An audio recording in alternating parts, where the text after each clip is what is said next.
मीठो है नमकीन है बाबा, चरपरो थोड़ो खाटो, सोने की थाली में परोसो ढाल चांदी को पाटो।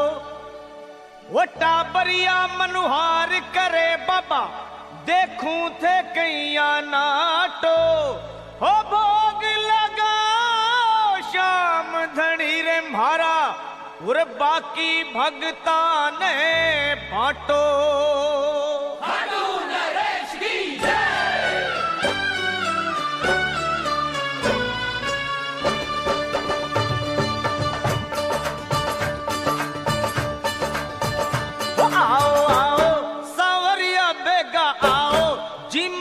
भोग लगाओ है 56 भोग तैयार जी, वो थारा टाबरिया करे मनोहार जी।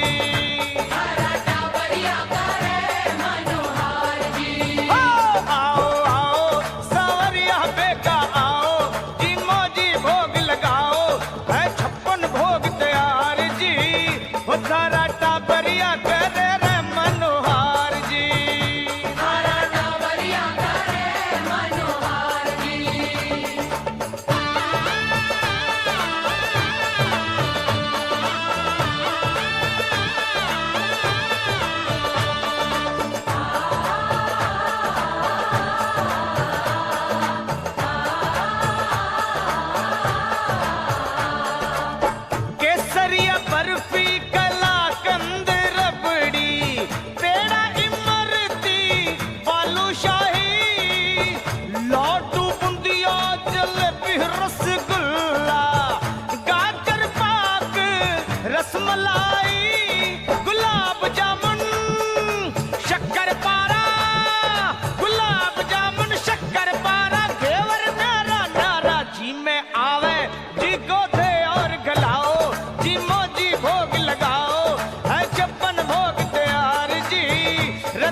साग काजरी की चटनी जे चाओ, जी मौजी भोग लगाओ है 56 भोग तैयार जी, रथारा टाबरिया करे मनोहार जी।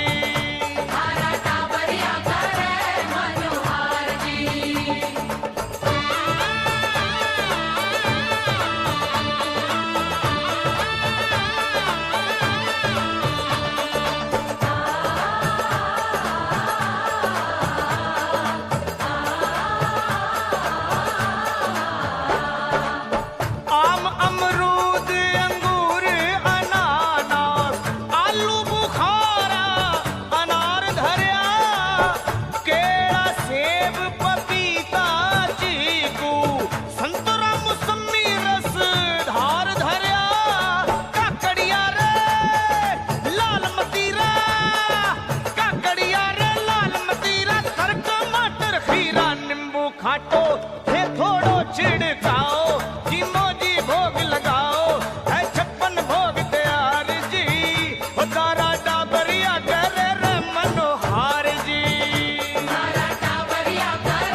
नीम जूठ और आचमन करके फिर थोड़ा आराम लिया। सौंफ इलायची हाजिर कर दी बाबा, सौंफ इलायची हाजिर कर दी। सागे मिश्री धर दी, कोई ना करियो पान चबाओ, जी मोजी भोग लगाओ, है 56 भोग तैयार जी। ओ थारा टाबरिया करे मनोहार जी।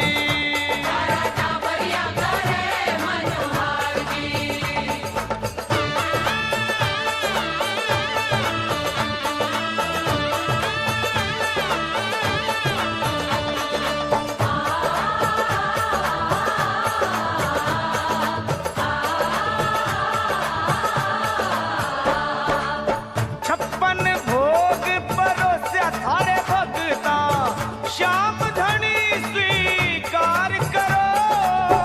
सरल बावड़ो महिमा गावे, अन्न धन रो भंडार भरो। लीलाधारी सब जग जानी, लीलाधारी सब जग